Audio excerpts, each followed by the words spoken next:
ಮೈದುನ ಪರೀಕ್ಷೆ ಚೆನ್ನಾಗಿ ಬರ್ದಿದೆ ತಾನೇ? ಚೆನ್ನಾಗಿ ಬರ್ದಿದ್ದೇನೆ ಅತ್ತಿಗೆ, ರಿಸಲ್ಟ್ ಕೂಡ ಬಂದಿದೆ. ಹಾಗಾದ್ರೆ ಈ ಸಲ ರಿಸಲ್ಟ್ ಏನಾಯ್ತಪ್ಪ? ದೇವತಾ ಪುರುಷನಂತ ನಿನ್ನಂತ ಅಣ್ಣ, ಧರ್ಮ ದೇವತೆ ಅಂತ ನನ್ನ ಅತ್ತಿಗೆ, ನಿಮ್ಮಿಬ್ಬರ ಶ್ರಮದಿಂದ ಇಂದಿನ ರಿಸಲ್ಟ್ ನಂತೆ ಧಾರವಾಡ ಯೂನಿವರ್ಸಿಟಿ ಕಾಲೇಜಿಗೆ ಪ್ರಥಮ ಸ್ಥಾನ ಪಡೆದು B.Ed ಶಿಕ್ಷಣ ಮುಗಿಸಿ ಶಿಕ್ಷಕನಾಗುವ ಎಲ್ಲಾ ಅರ್ಹತೆಯನ್ನು ಪಡೆದು ಶಿವ ಪಾರ್ವತಿಯಂತಿರುವ ನೀವಿಬ್ಬರ ಮುಂದೆ ಬಂದು ನಿಂತಿರುವೆ. ಆಶೀರ್ವದಿಸುವಣ್ಣ. ಎದ್ದೇಳು ಸೋದರ, ಎದ್ದೇಳು.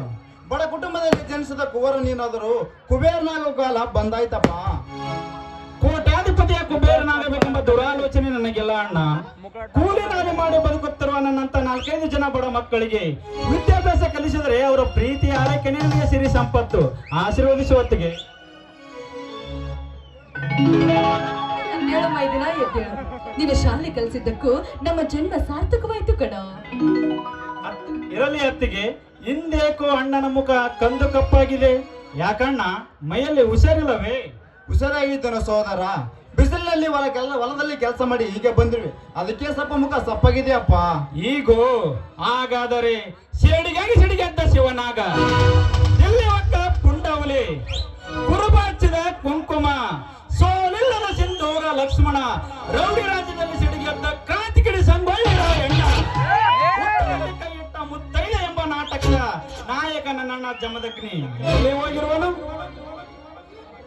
ಕೂಗಿದವರ ಕೂಗಿನಲ್ಲಿ ಕರೆಯವರ ಕಣ್ಮುಂದೆ ಕಣ್ಮರೆಯಾಗಿ ಹನುಮನ ಶಕ್ತಿಯನ್ನು ಅವತರಿಸಿಕೊಂಡಿರುವ ನನ್ನ ಮೈದುನ ಜಮದಗ್ನಿ ಬಂದೇ ಬಿಟ್ಟ ನೋಡ್ರಿ ಅಲ್ಲಿ.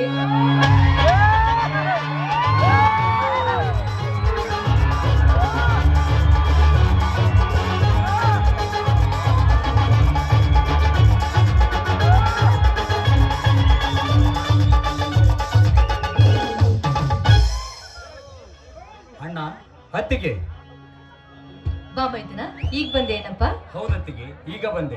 ಸಹೋದರ ಸಂಪತ್, ನೀನ್ ಯಾವಾಗ ಬಂದೆಯಪ್ಪ? ಬಂದು ಕೆಲವೇ ಗಂಟೆ ಆಯ್ತು ಅಣ್ಣ. ಸೋದರ ಜಮದಗ್ನಿ, ನೀನ್ ಯಾವಾಗ ಬಂದಪ್ಪ? ನೀನು ಜೋಡತ್ರ ಚಕ್ಕಡಿ ಹೋದರ ಕೆಲಸ ಏನಾಯ್ತಪ್ಪ? ಅಣ್ಣ, ಓದ ಕೆಲಸ ಸಕ್ಸಸ್ ಮಾಡದೆ ಸೋತು ಹಿಂದಿರುಗಿ ಬರುವುದು ಈ ನಿನ್ನ ತಮ್ಮ ಜಮದಗ್ನಿಯ ಜಾಯಮಾನದಲ್ಲೇ ಬಂದಿಲ್ಲ ಅಣ್ಣ, ಬರುವುದೂ ಇಲ್ಲ. ಅಂದರೆ ನೀನು ಸೆಕೆಂಡ್ ರೇಸಲ್ಲಿ ಗೆದ್ದು ಜಯಶಾಲೆಗೆ ಬಂದಿರುವೆಯಾ? ಸಹೋದರ, ಗೆದ್ದು ಜಯಶಾಲಿಯಾಗಿ ಬಂದಿರುವುದರಲ್ಲಿ ಸಂದೇಹವೇ ಇಲ್ಲ.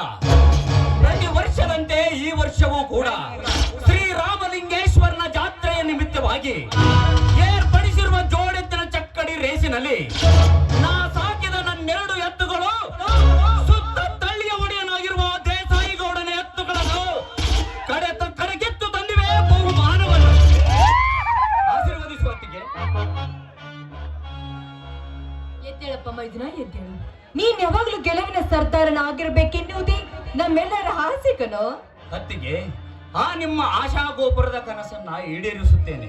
ಒಂದು ವೇಳೆ ಅದಕ್ಕೆ ಯಾವನಾದರೂ ಅಡ್ಡ ಬಂದರೆ ಅವನನ್ನು ಕಂಡ ಕಡೆ ಅಡ್ಡಡ್ಡಾಗಿ ಕಡಿದು ಕೈಲಾಸಕ್ಕೆ ಕಳಿಸುತ್ತಾನೆ ಈ ನಿನ್ನ ಮೈದುನ ಜಮದಗ್ನಿ.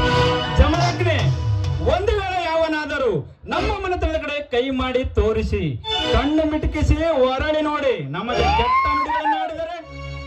ಸಹೋದರ, ಏನು ಮಾತನಾಡುತ್ತಿರುವೆ? ಸಮರಕ್ಕೆ ಸಿದ್ಧನಾಗಿ ನಿಂತಿರುವ ಈ ನಿನ್ನ ಅಣ್ಣನಿಗೆ ಪ್ರಾಣದ ಭಯವಿಲ್ಲ. ಒಂದು ವೇಳೆ ಯಾವ ಪುಂಡ ಪೋಕರಿ ಮಗನೇನಾದರೂ ನಮ್ಮ ಮನೆತನದ ಕಡೆ ಕೈ ಮಾಡಿ ತೋರಿಸಿದ್ದೇ ನಿಜವಾದರೆ ಅವನ ಕೈ ಕಡಿದು ಕೈಲಾಸಕ್ಕೆ ಕಳುಹಿಸುತ್ತೇನೆ. ಗುಡ್ಡೆಗಳನ್ನು ಕಿತ್ತು ಕೋಳಿಗೆ ಹಾಕುತ್ತೇನೆ, ಕೋಳಿಗೆ.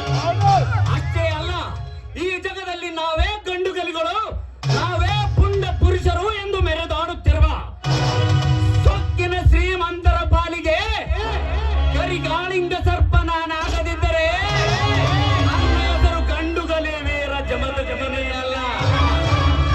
ಸೋದರ, ನಮ್ಮೂರ ಒಗ್ಗಟ್ಟನ್ನು ಮುರಿದು ನಮ್ಮ ಮನೆ ಮಸಣ ಮಾಡಬೇಕೆಂದು ಪಣ ತೊಟ್ಟು ನಿಂತಿರುವ ಆ ದೇಸಾಯಿಗೌಡನ ಕಪ್ಪಿ ಮುಚ್ಚಿಯಲ್ಲಿ ಸಿಕ್ಕು ಎಲ್ಲಿ ನಮ್ಮ ಸುಂದರ ಮನೆತನ ಒಡೆದು ನುಚ್ಚು ನೂರಾಗುತ್ತದೆ ಎಂದು ನನ್ನ ಮನ ಕೊರಗುತ್ತಿದೆ ಸೋದರ, ನನ್ನ ಮನ ಕೊರಗುತ್ತಿದೆ.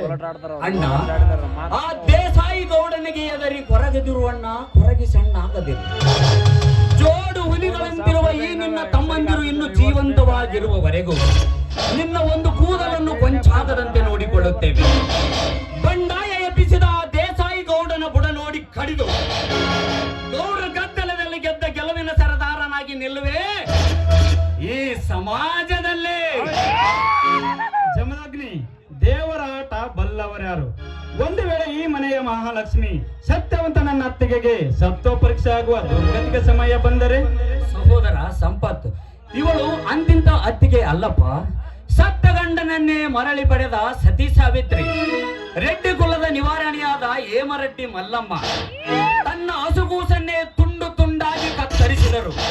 ಶೀಲ ಕಳೆದುಕೊಳ್ಳದ ಕಡ್ಲಿಮಟ್ಟಿ ಕಾಶಿಬಾಯಿ, ಸತಿ ಸಕ್ಕುಬಾಯಿ ಅಂತಹ ಶಿರೋಮಣಿ ಈ ನನ್ನತ್ತಿಗೆ.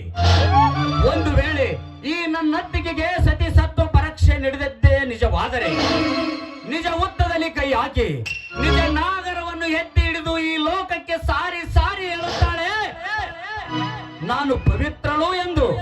ಹುತ್ತದಲ್ಲಿ ಕೈ ಇಟ್ಟ ಮುತ್ತೈದೆಯಾಗಿ. ಮೈದುನ, ನೀ ನನ್ನ ಮೇಲಿಟ್ಟಿರುವ ಪ್ರೀತಿ, ವಾತ್ಸಲ್ಯ, ಅನುಕಂಪ, ನಂಬಿಕೆಗೆ ನಾನೆಂದು ದ್ರೋಹ ಬಗೆಯೋದಿಲ್ಲ ಕಣ. ಬಾರಪ್ಪ, ಹೊಟ್ಟೆ ಹಸಿವಾಗಿರ್ಬೇಕು, ಊಟ ಮಾಡುವಿರಂತೆ. ಅತ್ತಿಗೆ, ಅಣ್ಣ ತಮ್ಮಂದಿರು ಸೇರಿರುವ ಸಂತೋಷದಲ್ಲಿ ನಾನು ಗೆದ್ದ ತಂದ ಬಹುಮಾನ ಅಣ್ಣನಿಗೆ ಕೊಡುವುದೇ ಮರೆತು ಬಿಟ್ಟೆ. ಅಣ್ಣ, ತೆಗೆದುಕೊಳ್ಳಿ ಅಣ್ಣ, ಒಂದು ಕಪ್ 10,000 ರೂಪಾಯಿ. ಸೋದರ, ನನ್ನ ಕೈಯಲ್ಲಿ ಬೇಡಪ್ಪ, ಅಲ್ಲೇ ದೇವರ ಮುಂದಿಟ್ಟೆ ಬಿಡು. ಯಾಕಣ್ಣ?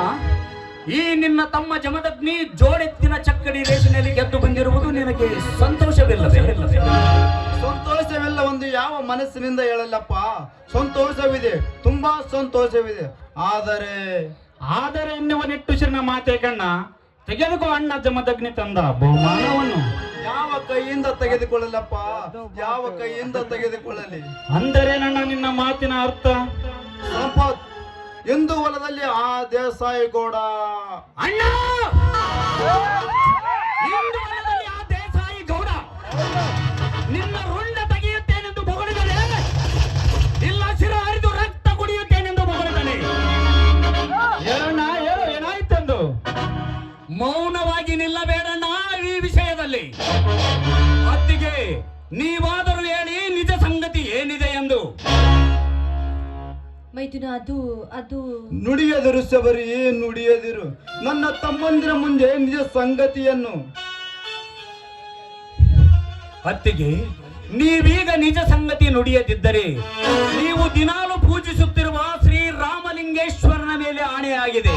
ಮೈದುನ, ಹೇಳತ್ತಿಗೆ, ಹೇಳು, ಏನಾಯ್ತೆಂದು? ನಿನ್ನೆ ದೇಸಾಯಿ ಗೌಡ ಆಳುಗಳೆಲ್ಲ ಊರ್ ಮುಂದೆ ಇರುವ ವರಲಕ್ಷ್ಮಿ ಹತ್ತಿ ಹೊಲವನ್ನು ಬೆಂಕಿ ಹಚ್ಚಿ ನಾಶ ಮಾಡ್ಬಿಟ್ರಪ್ಪ. ಲೇ ದೇಸಾಯಿ ಗೌಡ! ಅಷ್ಟೇ ಅಲ್ಲಪ್ಪ, ಅದನ್ನು ತಡೆಯಲು ಹೋದ ನಿಮ್ಮಣ್ಣನ ಕೈಗಳನ್ನು ಸುಟ್ಟು ಹಾಕಿದ್ದಾರೆ ಆ ಪಾಪಿಗಳು. ಲೇ ಮಗನೇ ದೇಸಾಯಿ ಗೌಡ, ನಾನಿಲ್ಲದ ಸಮಯದಲ್ಲಿ ನಮ್ಮ ಹೊಲದಲ್ಲಿರುವ ಹತ್ತಿ ಬೆಳೆಯನ್ನು ನಾಶ ಮಾಡಿದೆಯಾ ಕೆಟ್ಟ ಸೂಳೆಯ ಮಗನೇ? ಅಣ್ಣ, ಬಂಡಾಯ ಎಬ್ಬಿಸಿದ ಆ ದೇಸಾಯಿ ಗೌಡನ ಬುಡ ಕಡಿದು ರಕ್ತ ಸಾಗರದಲ್ಲಿ ಸಾಗಿಸಿ ಬರುತ್ತೇನಣ್ಣ. ನಿಲ್ಲು ಸೋದರ, ನಿಲ್ಲು. ಮುಂದೆ ಸಮಯ ಬಂದಾಗ ನೋಡಿದ್ರಾಯ್ತು. ಸ್ವಲ್ಪ ಸಮಾಧಾನ ತಂದುಕೊಪ್ಪ. ಹೇಗೆ ಸಮಾಧಾನ ತಂದುಕೊಳ್ಳಲಿ ಅಣ್ಣ, ಹೇಗೆ ಸಮಾಧಾನ ತಂದುಕೊಳ್ಳಲಿ? ಆ ದೇಸಾಯಿ ಗೌಡನ ದರ್ಪ ಅಡಗಿ ದಪನ ಮಾಡಿ ದರ್ಪ ಮೆಟ್ಟಿದ ದೊರೆ ನಾನಾಗಿ ನನ್ನ ಹೊಟ್ಟೆಯಲ್ಲಿ ದಗದಗನೆ ಉರಿಯುತ್ತಿರುವ ಬೆಂಕಿಯ ಕೆಂಡವನ್ನು ನಂದಿಸಿಕೊಳ್ಳುವವರೆಗೂ ನನಗೆ ಸಮಾಧಾನವಿಲ್ಲಣ್ಣ. ನನ್ನನ್ನು ತಡೆಯಬೇಡ.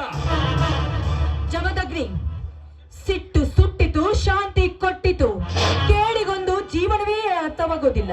ಅದರಂತೆ ನಿಮ್ಮಣ್ಣ ಹೇಳ್ತಿರೋ ಮಾತನ್ನು ಸ್ವಲ್ಪ ಕೇಳಪ್ಪ. ನೀನ್ ರೀತಿ ಮಾಡೋದ್ ನೋಡಿದ್ರೆ ನನಗೆ ತುಂಬಾನೇ ಭಯವಾಗುತ್ತಿದೆ. ಯಾಕತ್ತಿಗೆ? ಹೆಣ್ಣು ಕುರಿಗಳ ಹಾಲನ್ನು ಕುಡಿದು ಗಂಡುಗಲಿ ವೀರ ಸಂಗೊಳ್ಳಿ ರಾಯಣ್ಣನಂತಿರುವ ಈ ಜಮದಗ್ನಿಗೆ ಜೀವದ ಭಯವಿಲ್ಲ. ಭಯದ ಭೀತಿಯನ್ನೇ ಬಗೆದು ಹರಿದು ತರುವೆ ಆ ದೇಸಾಯಿ ಗೌಡನ ರುಂಡವನು ಈ ನನ್ನ ಪ್ರಚಂಡ ಕೊಡ್ಲೆಯಿಂದ. ಸೋದರ ಜಮದಗ್ನಿ, ಈ ವಿಷಯವನ್ನು ಇಲ್ಲಿಗೆ ಬಿಟ್ಟು ಬಿಡು, ಭಗವಂತನೇ ನೋಡಿಕೊಳ್ಳುತ್ತಾನೆ. ಸೋದರ ಜಮದಗ್ನಿ ಸಂಪತ್, ಎಂದು ನಿಮ್ಮ ಅಣ್ಣ ಅತ್ತಿಗೆಯರ ಮದುವೆಯಾಗಿ 8 ವರ್ಷ ಗತಿಸಿ 9ನೇ ವರ್ಷಕ್ಕೆ ಕಾಲಿಡುತ್ತಿರೋ ಹೊಸ ದಿನ. ಈ ನಿಮ್ಮ ಅತ್ತಿಗೆ ಮನೆಯಲ್ಲಿ ಸಿಹಿಯಾದ ಅಡಿಗೆ ಮಾಡಿರುತ್ತಾಳೆ. ನಡೆಯಿರಿ, ಎಲ್ಲರೂ ಸೇರಿ ಊಟ ಮಾಡೋಣ.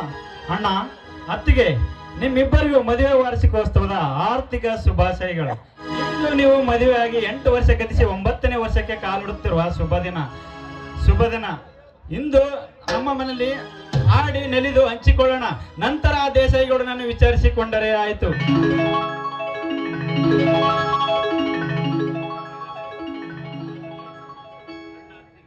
ಅಣ್ಣ ಅತ್ತಿಗೆ, ನಿಮ್ಮಿಬ್ಬರ ಮಧುರ ಕಂಠದಿಂದ ಸುಮಧುರ ಗೀತೆಯೊಂದನ್ನು ಹಾಡಿ. ನಂದ ಸಂಸಾರ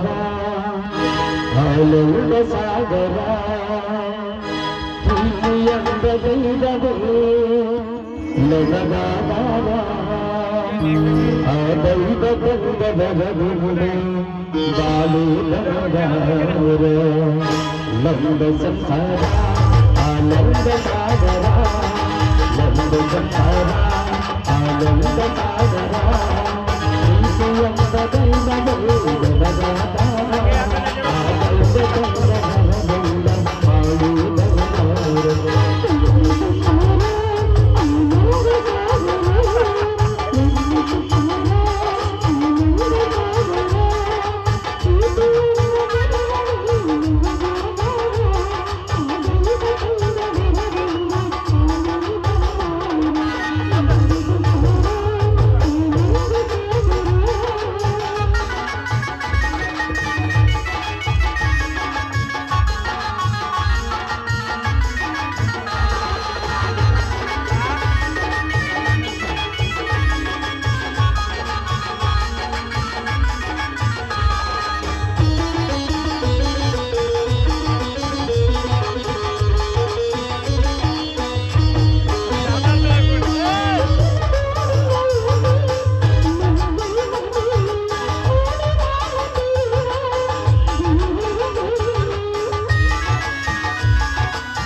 ಊಟ ಮಾಡೋರಂತೆ.